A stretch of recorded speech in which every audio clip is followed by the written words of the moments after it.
Hello, mira qué bonita sopa me hizo mi niña para esta tos, para este virus.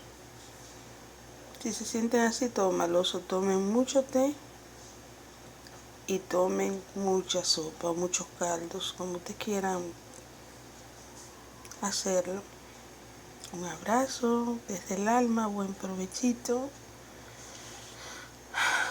Esta sopa hermosa me la hizo mi niña. Mira cuánta hizo.